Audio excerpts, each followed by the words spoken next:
এখানে চলছে কক্সবাজারের হোটেল দর কষাকষি। আর এখানে আসার জন্য আমরা নিয়েছিলাম ঢাকা চট্টগ্রাম রোডের সবচেয়ে এক্সট্রিম বাস, যা আমরা একটুর জন্য মিস করতে করতেও বেঁচে গিয়েছি। তাই আর দেরি না করে চলুন শুরু করা যাক। হ্যালো, আসসালামু আলাইকুম, আশা করি সবাই ভালো আছেন। আজকে আমরা আমাদের সেমিস্টার ব্রেকের কারণে আমরা বন্ধুরা যাচ্ছি আজকে কক্সবাজার। আর তাদের হাইপ দেখে বুঝতে পারতেছেন এই ট্যুরটা কতটা এক্সট্রিম হতে যাচ্ছে। তোমার ইঞ্জিন, তুমি লাস্ট মোমেন্টে যাইবা, ইঞ্জিন বইবা না, এটা তুইব না। ওরে যে পরিমাণ নাটক করে আনতে। এই যে হ্যাঁ, কালো শার্টটা দেখতেছেন, ইনি হচ্ছে আমাদের সিয়াম ভাই, একে দ্য লেট লতিফ, যে কিনা আমাদের সবাইকে পুরো মেট্রো রেল স্টেশনে 1 ঘন্টা দাঁড়িয়ে করে রাখিয়েছিল। আমি বুঝতেছিলাম যে তোরা আমারে কতটুকু ভালো, তোরা আমারে ছাড়া যাচ্ছে এত লাগবে না। আর বাস মিস গেলে পুরো টাকা তুমি দিবা, 4-5 জনের ভাড়া।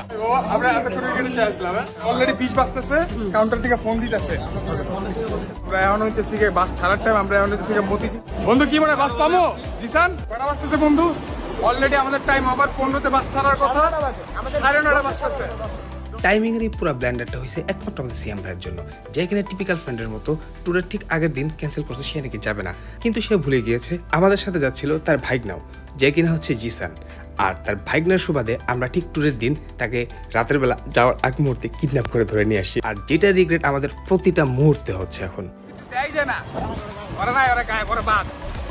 অবশেষে আমরা বাসে উঠলাম, কিন্তু মজার বিষয় হচ্ছে বাসে ওঠার পর দেখতে পাচ্ছি যাত্রীরা কাকে নিয়ে জানি খুবই চেঁচামেচি করতেছে, লাইক কার জন্য এত লেট হচ্ছে। আনফর্চুনেটলি তারা জানে না তাদের সামনে আমরা দাঁড়ায় আছি, কারণ আমাদের জন্য বাস লিটারেলি 15 মিনিট দাঁড়িয়েছিল।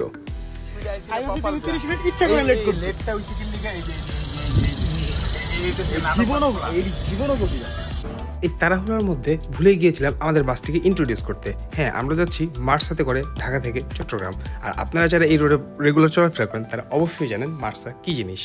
কি টানা টানছে, 2 ঘন্টার মধ্যে কুমিল্লা এনে ফালাইতেছে। হানিফটাও টাটা করে দিয়েছে, 2 ঘন্টার মধ্যে এনে কুমিল্লায় ফালাইতেছে। এই যে ব্যাপারটা হচ্ছে যে পেট খালি হওয়ার আগে আমরা যাত্রাবিরতিতে চলে আসছি, কারণ আপনারা হয়তো সবাই জানেন যে আমাদের ব্রাউন মামাসরা তাদের ছেলেরা কোথাও বের হওয়ার আগে অবভিয়াসলি খাওয়ায় একদম ঠাসায় বাই করে, because they care about us. তো দ্যাটস ওয়াই আমরা তেমন ভারী কিছু খেতে পারি না, জাস্ট হালকা চাটা খেয়ে এখন বাসের সামনে গিয়ে বসে পড়বো, কারণ এখন হচ্ছে মামার টান দেখা শুরু।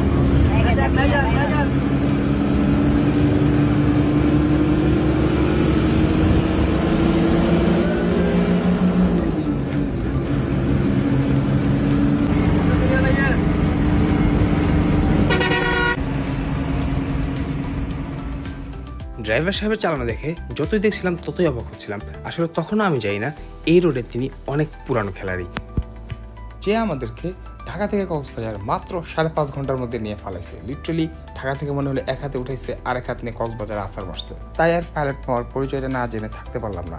তাকে জিজ্ঞাসা করে জানতে পারলাম তার নাম হচ্ছে গিয়ে খলিল, এবং সে এই রোডে দীর্ঘ 22 বছর ধরে গাড়ি চালাচ্ছে। আজকে আমগুল লিখে মামাকে আধা ঘন্টা লেট হয়ে গেছিল। মামা যে আগুন ধরাইছে পুরো ফুসাই দিচ্ছেন মামা।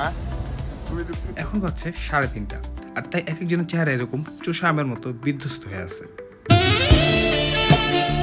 রোমান্সে ব্যস্ত থাকা আমাদের সিয়াম ভাই কোনোভাবেই মানতে পারতেছে না যে এত জলদি আমাদেরকে কক্সবাজার নিয়ে আসছে। তবে আগে আসে ভালোই হয়েছে, কারণ এই ট্রিপটা 3বার ক্যান্সেল হওয়ার পরে যখন ফাইনালি এটা হয়েছে তখন কোনো প্ল্যান ছাড়াই জাস্ট ঢাকা থেকে মুখগুলো উঠায় থোপড়াগুলো নিয়ে আমরা কক্সবাজার চলে আসছি। আর সময়টা ছিল তখন হচ্ছে গিয়ে ঈদের সিজন, ঈদের ঠিক 2 দিন না 1 দিন পর ছিল এটা।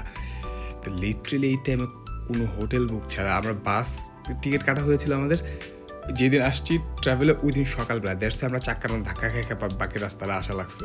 তো এখন হচ্ছে কি আমাদের ফার্স্ট কাজ হচ্ছে গিয়ে হোটেল বুক করা, আর তার থেকেও ইম্পর্টেন্ট কাজ হচ্ছে গিয়ে সবগুলোর থেকে অ্যাডভান্সের টাকা নেওয়া।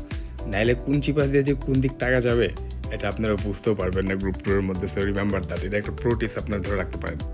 আর ইনি হচ্ছেন আমাদের দিলখুশ মামা, যিনি কিনে ছিলেন আর একটা মজার ক্যারেক্টার। কাকুর নাম কি? দিল মোহাম্মদ। দিলখুশ হয়ে গিয়া কাকু। আরে কাকুর দিল দে তো, কাকুর নাম দিল মোহাম্মদ।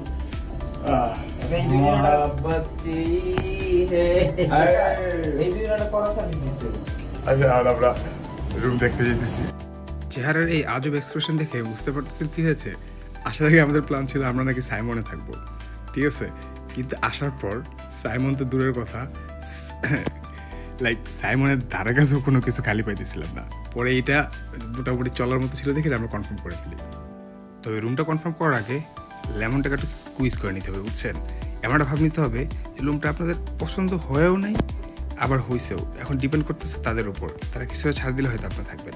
ট্রাস্ট মি, এই জিনিসটা অনেক কাজে দেয়। একদম চুপ করে বের হয়ে যাওয়ার থেকে এরকম একটা ভাব নিয়ে যদি আপনি নেগোসিয়েশন করেন দেখবেন ইট উইল ওয়ার্ক।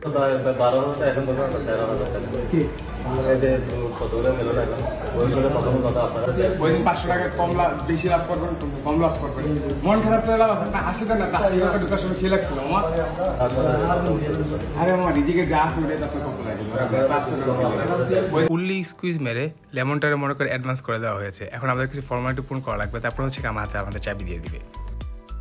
তবে এই ট্যুবের একদম প্ল্যানিং ছিল পুরো মেসড আপ, তার জন্য আমরা হাড়ে এটা টের পেয়েছি। কপাল ভালো, আমাদের ড্রাইভার ছিল হচ্ছে কি পাগলা মামা, উনি এত সকালে আনছে, দেড়শো মনে করেন যে আমরা একটা হোটেল ব্যবস্থা করতে পারছি। বাট ভাই ট্রাস্ট মি, সকাল 8টা বাজে ঘুম থেকে উঠছি বুঝছেন, মানুষ দিয়ে ব্যাগ নিয়ে রাস্তার মধ্যে দাঁড়ায় আছে, যে হোটেল পাইতেছে না।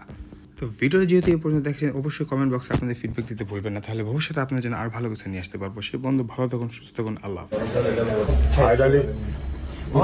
ছবিও তোল, খালি ভিডিও করতে হবে। ছবি তুললে তোরটা দিয়ে ছবি তুললে, যেমন কাকা দিল খুশ কাকা, আমি ওয়ালটন চালু মাল্টন চালাস আর কিছু। ওকে, আমরা গ্রুপে এন্ট্রি করব। হ্যাঁ হ্যাঁ তুই এয়ার ফেস্ট করতে বাইরে দে। চালু সাগানো দিয়ে দেবে কে আসেন? হ্যাঁ রিসিভ